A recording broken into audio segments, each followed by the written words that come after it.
Welcome students, कैसे हैं सभी। आई होप कि आप सभी अच्छे होंगे। तो आज का क्लास है हमारा हिंदी के पॉजिटिव और नेगेटिव टैग वर्ड्स का, जो कि आपके लिए बहुत ज़्यादा हेल्पफुल होने वाला है। ये वीडियो आपके एग्जाम में क्वेश्चंस के आंसर्स को एलिमिनेट करने के लिए। ओके, तो ये वीडियो बिल्कुल लास्ट तक देखिएगा। एंड आपके एग्जाम के काफ़ी कम डेज बाकी रह गए हैं। 14 एंड 15 को आपका सीटेट का एग्जाम है, तो काफ़ी कम दिन बचे हैं और मैं चाहती हूँ इन कम से कम दिनों में आप जो है अच्छे से ट्रिक्स के साथ आप पढ़कर जाइए, ताकि वहाँ पर एग्जाम में आप क्वेश्चंस के आंसर्स को एलिमिनेट कर पाओ। ठीक है, सो इस वीडियो को लास्ट तक देखिएगा। पेपर 1 एंड पेपर 2 दोनों ही पेपर्स के लिए वीडियो काफ़ी हेल्पफुल है। तो चलिए जान लेते हैं सभी पॉजिटिव टैग वर्ड्स को। तो सबसे पहले हम पॉजिटिव टैग वर्ड्स देखेंगे, उसके बाद हम नेगेटिव टैग वर्ड्स देखेंगे। तो यहाँ पर फर्स्ट है आपका भाषा प्रयोग के अवसर। तो बच्चे को भाषा के प्रयोग के अवसर जरूर देना चाहिए, उनको अपॉर्चुनिटीज जरूर मिलनी चाहिए। उसके बाद नेक्स्ट है आपका मातृभाषा में शिक्षा। तो जाहिर सी बात है, बच्चा जिस भी लैंग्वेज का है, उसको जो भी लैंग्वेज आती है, हमें उसी लैंग्वेज में उस बच्चे को चीज़ें सिखानी चाहिए। मान लो अगर बच्चे को पंजाबी आती है और हम उसे सिखा रहे हैं, इंग्लिश में कुछ बोल रहे हैं या फिर उर्दू में कुछ सिखा रहे हैं, मतलब अदर किसी लैंग्वेज में हम उसे कोई चीज़ सिखा रहे हैं, तो उसको नहीं समझ में आएगी। सो बच्चा जिस भी लैंग्वेज का है, उसी लैंग्वेज में हमें उसे चीज़ें सिखानी चाहिए। मान लो बच्चे को हिंदी आती है एंड आप जो है इंग्लिश में उसे पढ़ा रहे हो, तो उसे समझ में नहीं आएगा, तो उसे हिंदी के साथ उसे एक्सप्लेन करो। ठीक है ना। तो ये सारी चीजें होती हैं। तो बच्चे को मातृभाषा में शिक्षा देनी चाहिए। मातृभाषा आ जाए, क्षेत्रीय भाषा आ जाए, सभी बराबर हैं। इसके अलावा पढ़ना, तो अर्थ समझकर बच्चे को अगर पढ़ाना है तो और अगर बच्चे को पढ़ना है तो उसका उसे मीनिंग भी आना चाहिए, उसको उसे मतलब भी समझ में आना चाहिए, अर्थ समझ में आना चाहिए। रीडिंग विद अंडरस्टैंडिंग, तो रीडिंग जब भी करनी चाहिए तो रीडिंग विद अंडरस्टैंडिंग, अर्थ समझकर करनी चाहिए। इसके अलावा नेक्स्ट है भाषा अर्जन। तो भाषा अर्जन में सहज, स्वाभाविक, विद्यालय पूर्व भाषा ज्ञान। तो जाहिर सी बात है कि जब भी बच्चा जो है अगर विद्यालय आता है, तो उसे विद्यालय आने से पूर्व उसे चीज़ों के बारे में कुछ नॉलेज होता है।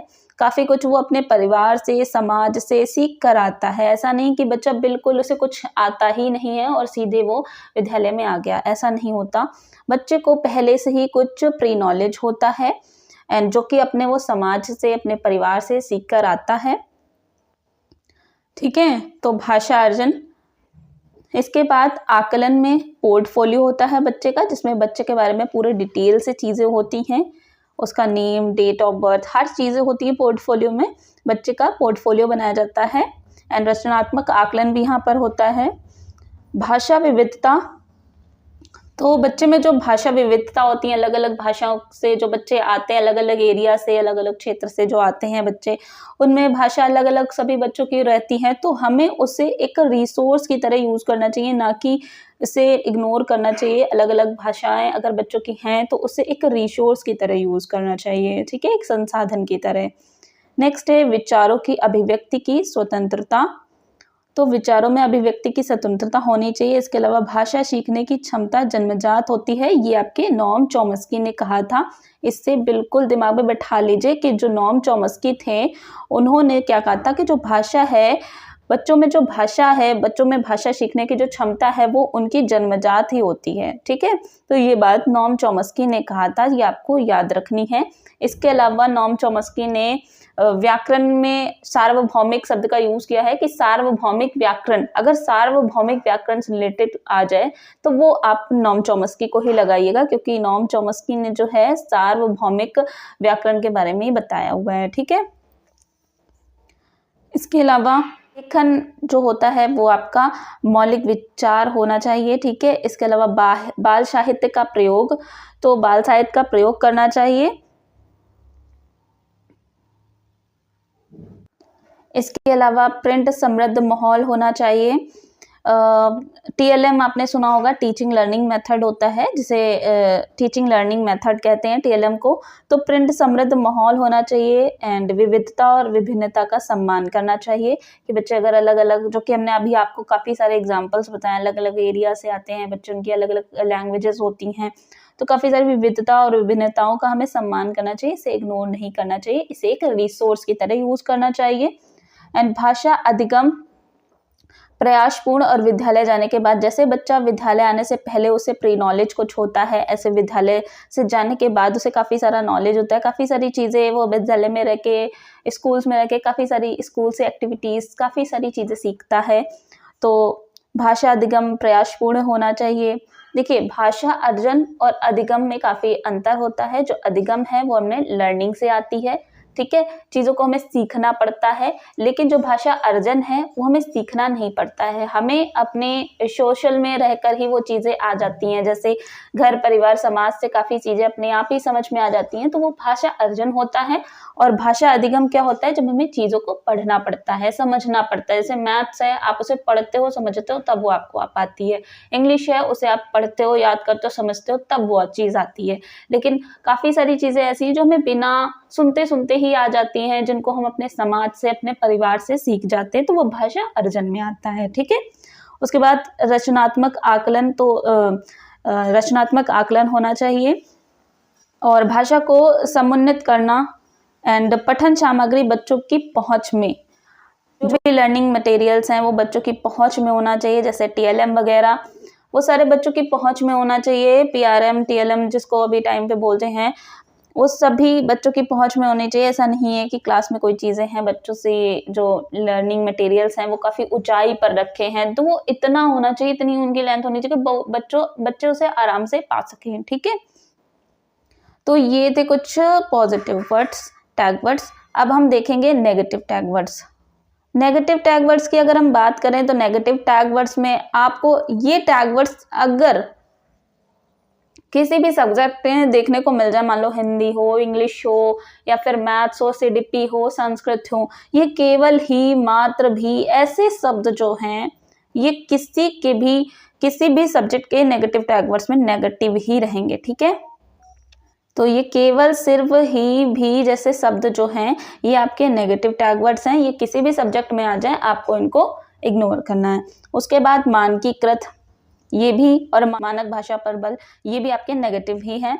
वैज्ञानिक शब्दावली, ये भी आपका नेगेटिव टैग वर्ड है। बच्चों को इजी लैंग्वेज में चीजें सिखानी चाहिए। उनके जो दैनिक कार्य हैं, जो पर डे वो जो भी वर्क करते हैं, उससे रिलेटेड उनको एग्जाम्पल्स देने चाहिए, ना कि हमें साइंटिफिकली लैंग्वेज का यूज करना चाहिए जो कि बच्चों को समझ में ही नहीं आएगी। तो वैज्ञानिक शब्दावली का यूज नहीं करना है। व्याकरण भी एक तरह का नेगेटिव वर्ड है। स्मरण, याद करना, रट्टा मारना, तो ये सब चीजें में नहीं, बच्चों को समझाना है और बच्चे को समझना है चीजें।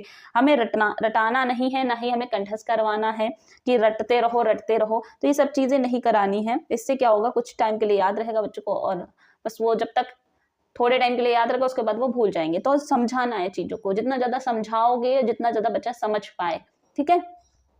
याद नहीं, रटाना नहीं है उनको। फिर उसके बाद सुंदर लेख, लिखावट पर बल, तो ये भी नहीं, ये भी नेगेटिव में आ जाता है। पाठ्य पुस्तक पर बल, तो पाठ्य पुस्तक पर, सिर्फ पाठ्य पुस्तक पर ही बल दें, तो ये भी आपका नेगेटिव ही है। उसके बाद मातृभाषा को अनदेखा करना, तो मातृभाषा को अनदेखा नहीं करना है भाई। बच्चा जिस भी एरिया से आया है, उसको जो लैंग्वेज आती है उस लैंग्वेज को हमें एज अ रिसोर्स की तरह काम करना चाहिए। बहुभाषिकता जो है रिसोर्स की तरह काम करती है ना। तो बच्चे को जो लैंग्वेज आती है उस लैंग्वेज में उसको चीज़ें समझानी पड़ेंगी, और जो हमें लैंग्वेज उसे सिखानी है उस लैंग्वेज को थोड़ा थोड़ा यूज करना है, ताकि बच्चे को वो भी दोनों ही चीजें समझ में आए। उसको उसकी लैंग्वेज में हमें चीजें समझानी है, साथ में जो न्यू लैंग्वेज हम उसे पढ़ा रहे हैं उसको वो भी थोड़ा थोड़ा उसको सिखाना पड़ेगा, ठीक है। इसके अलावा काव्यात्मक भाषा, तो ये भी आपका जो है नेगेटिव टैग वर्ड है। बच्चों की तुलना करना, तो एक दूसरे से बच्चों की तुलना नहीं करनी है, उनको कंपेयर नहीं करना है। उसके बाद मानकीकृत परीक्षण, तो ये भी आपका जो है नेगेटिव टैग वर्ड है। औपचारिक भाषा पर बल, ये भी नेगेटिव है। उच्च स्तरीय चिंतन भी नेगेटिव है। एंड बच्चा निष्क्रिय प्राप्त करता है, तो ये भी एक टैग वर्ड नेगेटिव है, ठीक है, नेगेटिव टैग वर्ड है। सक्रिय होता है या निष्क्रिय नहीं होता है, सक्रिय यहाँ पे होना चाहिए था, तो ये नेगेटिव टैग वर्ड्स हैं। तो ये थे आपके कुछ positive tag words and negative tag words. अब आपको करना क्या है कि जितने भी हमने आपको टैग वर्ड्स बताए हैं, इन टैग वर्ड्स को आप जो आपके हिंदी के PYQs हैं उनकी पेडागोजी उठाइए और उन पर जो है अप्लाई करके देखिए। एंड 15 नंबर्स की होती है आपकी पेडागोजी, 15 क्वेश्चन होते हैं, एंड 15 क्वेश्चन में एटलीस्ट आपके 12 तो आने ही चाहिए, राइट। इनको अप्लाई करने के बाद 12+ जाना चाहिए, ठीक है। उससे कम बन रहा है तो आप ज़्यादा से ज़्यादा प्रैक्टिस करो कि आपके 12+ बने। ठीक है, तभी इन टैग वर्ड्स को पढ़ने का कोई मतलब बनता है, अन्यथा कोई मतलब नहीं बनता इनको पढ़ने का। तो इनको अगर आपने पढ़ा है तो याद रखिए, उसके बाद इनको अप्लाई ज़रूर करिएगा। ओके, तो ये आपके लिए बहुत ज़्यादा इम्पॉर्टेंट है कि आप इनको अप्लाई करो। ज़्यादा से ज़्यादा PYQs लगाइए क्योंकि इस समय बहुत ज़्यादा कम बचा हुआ है। इसके अलावा अगर आप मेरे चैनल पर नए हो तो चैनल को सब्सक्राइब कर लीजिएगा। साइंस रिलेटेड अगर आपको कोई इशू है, कोई क्लास पढ़नी है, तो इसमें नीचे आपको डिस्क्रिप्शन पर साइंस की टॉपिक वाइज पूरी सीरीज मिलेगी। वहाँ से आप जाके साइंस के वीडियोस देख सकते हो। 6 to 8 क्लास के लिए साइंस के वहाँ पे वीडियोस पड़े हुए हैं, तो वहाँ से आप कोई भी टॉपिक्स पढ़ सकते हो अपना। इसके अलावा आपको मैथ्स के भी टैग वर्ड्स मिल जाएंगे देखने को, एनसीडीपी के भी मिल जाएंगे। उनका वीडियो का लिंक भी नीचे आपको डिस्क्रिप्शन पर मिल जाएगा, तो वहां से आप अपनी प्रैक्टिस कर सकते हो, तैयारियां कर सकते हो, सब चीज कर सकते हो। तो आज की वीडियो में बस इतना ही था। मिलते हैं नेक्स्ट वीडियो में ऐसे इन्फॉर्मेटिव वीडियोस के साथ। Thanks for watching this video.